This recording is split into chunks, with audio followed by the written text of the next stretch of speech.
এই প্রথমবার বিরিয়ানিতে নুন মাখিয়ে খেলাম।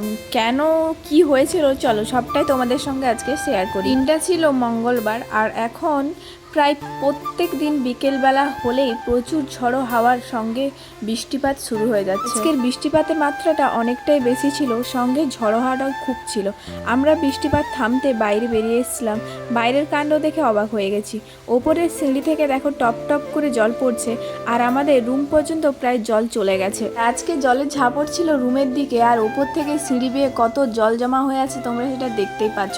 প্রচুর জল, বাইরে ভেতরে পুরো জলের জল হয়ে গেছে। এরকম ঠান্ডা ঠান্ডা ওয়েদারে আমার আর দিদির প্রচুর পরিমাণে বিরিয়ানি খেতে মন হয়েছে। তার জন্য বেচারা দাদাকে এই বৃষ্টি রাতে পাঠিয়ে দিলাম বিরিয়ানি আনতে। দাদা বললো ঠিক আছে আমি যাচ্ছি, প্রথমে এদিকে যাব, তারপর ওখানে না পেলে এদিকে আসবো। আর তখন রাত প্রায় বাজে 9:30। আর এদিকে রাস্তাগুলো দেখো কি সুন্দর শুনশান, একটা দুটো করে গাড়ি যাচ্ছে আর এই রাস্তা দিয়ে এখন হাঁটতে খুব ভালো লাগবে। এদিকে দাদাও কিন্তু চলে এসছে বিরিয়ানি নিয়ে। বেচারা ভিজে ভিজে আমাদের জন্য বিরিয়ানি এনেছে। এখন আমাদের গরম গরম বিরিয়ানি রেডি। ভেবেছিলাম বিরিয়ানিটা খেয়ে খুব মন ভরবে, কিন্তু এমন হবে ভাবিনি। আর এইদিকে দেখো সুমতিদির ছেলে বিরিয়ানি খেতে এতই ভালোবাসে, আনার সঙ্গে সঙ্গে খাওয়া শুরু করে দিয়েছে।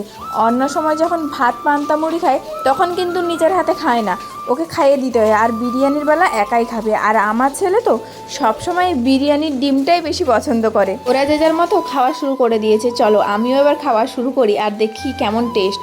প্রথমে এক টুকরো আলু আর একটু পেঁয়াজের টুকরো দিয়ে মুখে দেবো বিরিয়ানিটা। আর বিরিয়ানি মুখে দিতেই কি যে অবস্থা হয়েছে কি বলবো। আজকের বিরিয়ানিটার এত বাজে টেস্ট ছিল কি বলবো, সেটা তোমরা আমার রিয়াকশনটা দেখেই বুঝতে পারছো।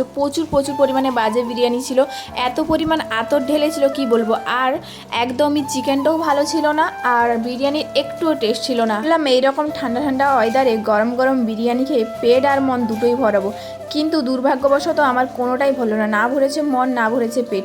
আর বিরিয়ানিটার টেস্ট এত বাজে ছিল, আন্নাও ছিল। শেষে আমাদের এই আন্না বিরিয়ানি আর বাজে স্বাদের বিরিয়ানি খেয়ে ঘুমাতে হলো। আজকের রাতে তোমরা কে কী খেলে অবশ্যই আমাকে কমেন্ট করে জানিও।